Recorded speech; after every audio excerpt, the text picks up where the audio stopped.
Hello, everyone. Welcome to this debate on living dangerously.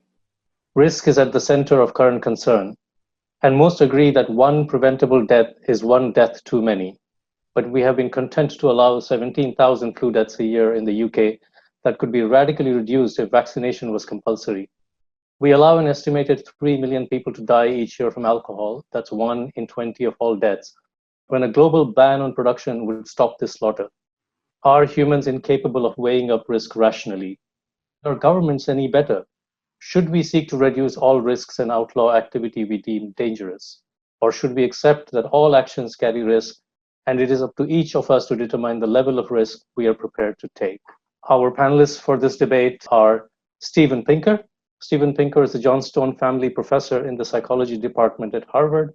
He's a cognitive psychologist and best-selling science writer who first rose to prominence with his theory of language, demonstrating how evolution explains our species' innate capacity for language.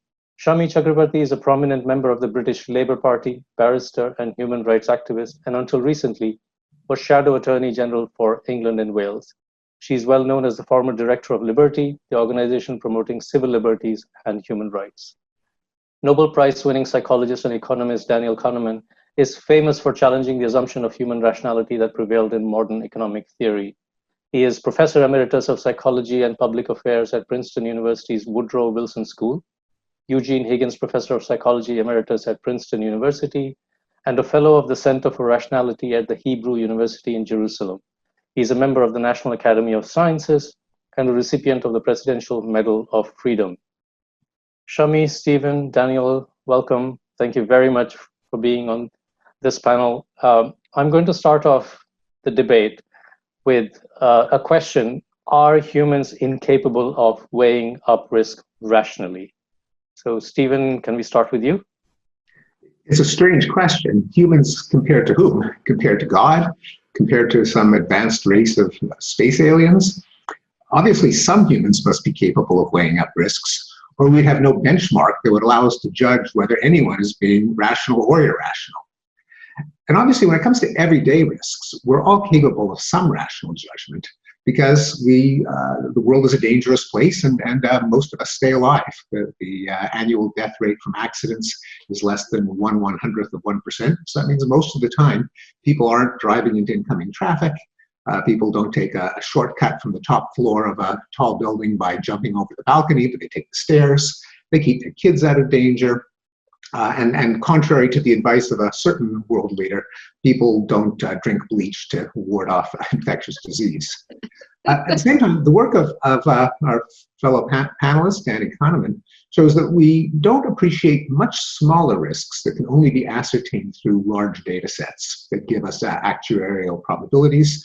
An obvious example is that people are far too afraid of plane travel compared to automobile travel because of the availability of images and anecdotes of plane disasters. After 9/11, for example, there were probably an extra 1,500 extra deaths in the United States when people stayed off planes, which they irrationally thought were dangerous, and drove instead, which was far more hazardous. So really, the question should be reframed as, when should the judgments of some humans license restrictions on the choices of other humans? And this raises some additional questions. The issues that you posed at the beginning were couched in terms of a we, but the question is, who is the we? In practice, we're talking about government coercion over individual choices. So the question is, when are those licensed? And the answer's got to be sometimes, but in general not. All actions have risk because you can't just do one thing. If we wanted perfect safety, we would stay in bed all day, and even that isn't perfectly safe. And there can't be a rational answer to what is the correct level of risk among a set of alternatives, each one of which poses some risk, although there can be a rational answer to how to keep those choices consistent. And since there is no such thing as we, there are only some humans, I mean those in government, exerting power over other humans, the question is, how can we ensure that those wielding power do so in justifiable ways, given that they themselves are subject to the same irrationalities as everyone else? The obvious example being responses to terrorism, where in order to keep their populations safe, the leaders of our governments started 2 catastrophic wars, set up a whole bureaucracy that, with a threat to civil liberties, for homeland security, to protect people against a risk, namely terrorism, which is a tiny fraction of the risks that we incur from other sources. And finally, since these questions are being raised during the COVID pandemic, it's essential to make a key distinction that we're not talking about risks that individuals incur, such as whether someone who has cancer chooses to take some elective but potentially dangerous therapy. Because we're talking about diseases that are infectious, where your actions do not simply involve risk that you assume yourself, but risks that you impose on other people. And that completely reframes the debate. It's more similar to, do we allow someone to spray machine gun fire in a crowded place?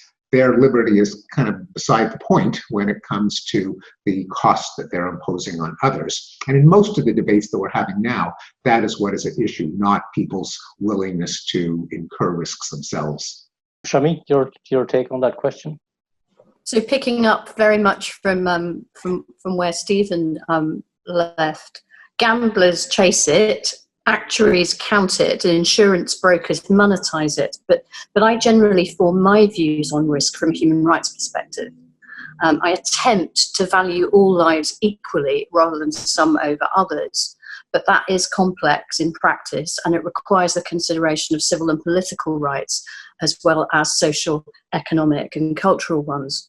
Now, given, as we've heard, that there's no such thing as a risk-free life or society, the balancing of risks can't simply be done on the basis of statistics or, for example, numbers of deaths from a particular activity or course of action. There are other, perhaps less quantifiable risks, for example, to an individual's life or quality of life from, for example, banning alcohol or mountaineering, or even from using torture in the infamous ticking bomb scenario. Conversely, to completely ignore the good of the many and just always make individual judgments would effectively mean the end of society, and it would be intolerably unjust to the vulnerable, not least, again, as Stephen said, in the case of the spread of a deadly and highly infectious pandemic. So a human rights approach identifies which individual rights are absolute and which are a little more qualified. And in the case of that latter and larger group of liberties, interferences with the individual freedom may be justified for the protection of others when proportionate and, crucially, when applied in a non-discriminatory manner. Now, leaving people to take certain risks with their own lives is a good liberal principle for any democratic society, but not when they are also risking the lives of others. Hence, we don't ban alcohol, but we regulate its strength and its sale, and we forgive people driving under its influence. That's why I think some of the more libertarian complaints about the COVID-19 lockdown have seemed so selfish and out of kilter with a lot of the general public mood, if not all of it. Thank you. Daniel, your take? This subject is very much in your wheelhouse.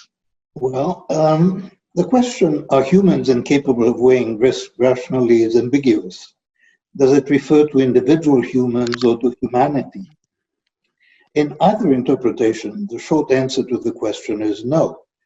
Individuals and societies are certainly capable of rational, reasonable action. I prefer to avoid the term rationality because it's a technical term, and certainly people are not able to act rationally, but they are capable of acting reasonably. Now, I prefer to focus on societies and the ability of societies to act rationally. Societies that are guided by good science can deal appropriately with threats that are familiar and immediate, like hurricanes. However, some threats pose a challenge to the human mind, and there are two that are highly prominent these days. Threats that grow exponentially and with a lag are completely incomprehensible. So a 27% increase a daily increase in the rate of a pandemic means doubling every 3 days, and it means that in 30 days, it grows by a factor of 1,000.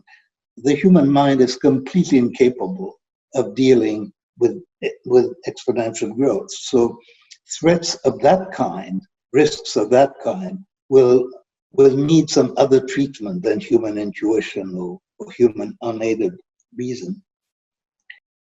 To continue watching this video, click the link in the top left or in the description below. Or visit iai.tv for more debates and talks from the world's leading thinkers on today's biggest ideas.